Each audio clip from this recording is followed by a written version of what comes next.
So you're interested in kettlebell training and you decide you're going to start using this amazing tool. You're fired up, you hop online, you start doing your research, and you're going to buy some bells and you realize you have no idea what weight you're going to use. This is hands down the most frequently asked question I have been asked over the past decade of coaching, and I still receive this question a lot to this day. With that being said, if you're new to me and my channel, you have an interest in kettlebell training and you want to lose the weight and keep it off for good, stick around to the end of this video because I'm going to show you exactly how to choose your starting weights from start to finish, even if you have no prior strength training experience. With that said, let's dive in. When it comes to selecting your first kettlebells, I typically don't suggest buying just one kettlebell. Rather, I suggest buying 3 different size kettlebells. Now, the reason I suggest 3 different size kettlebells rather than one is that there are 3 fundamental kettlebell exercises I encourage everybody to master when embarking on their weight loss journey with kettlebell training. And those 3 exercises are as follows. Number 1, single arm overhead press. Number 2, the kettlebell swing.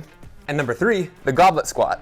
Now, over the past 10 years of coaching, what I have found, not surprisingly, is that most people have a large strength discrepancy between movements like their single arm overhead press and their goblet squat. So, it's nice to have a range of weights so you can get a good workout regardless of what exercise you decide to choose to implement in your training for the day. With that being said, the one question I like to start with to determine your starting weight is, what size kettlebell do you think you could press overhead with one hand like this for 3 sets of 10 without fail? And the reason I start here is because it gives us a good launching point for the lightest of our 3 weights. If you're not sure what you can press overhead for 3 sets of 10 without fail, no worries. I'll cover that later in this video as well. So to break this down a little further, if a 12 kilogram, which is 26 pounds by the way, sounds like a good challenging weight for you to do 3 sets of 10 reps unbroken with that single arm overhead press, that would be the lightest of the 3 weights I would start you with. If an 8 kilogram sounds more like your speed, which is 18 pounds, then I would start you there. Now, if you have a good strength base and maybe a 16 kilogram sounds like something you could handle for that, then that would become your lightest bell. Now, once we have our lightest bell determined, the next 2 weights are easy.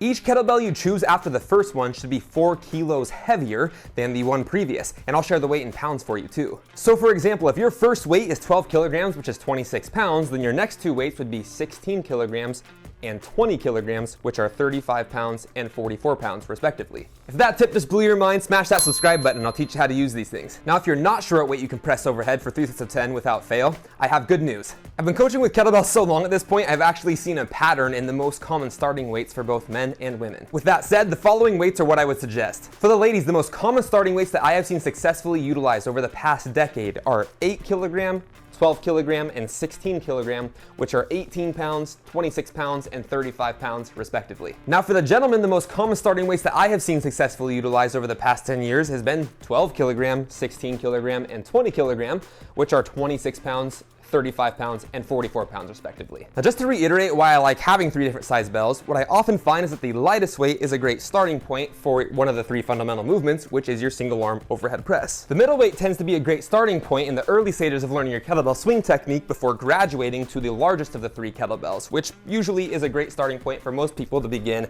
with their goblet squat. That's all I have for now, fam. In the meantime, stay humble, stay hungry, stay happy. See you on the next one. Cheers. If you found this guide helpful and learned a thing or two, please give this one more time. Okay, so if you found this guide helpful and you learned a thing or two, you should say some words and hit that subscribe button because gingers need love too.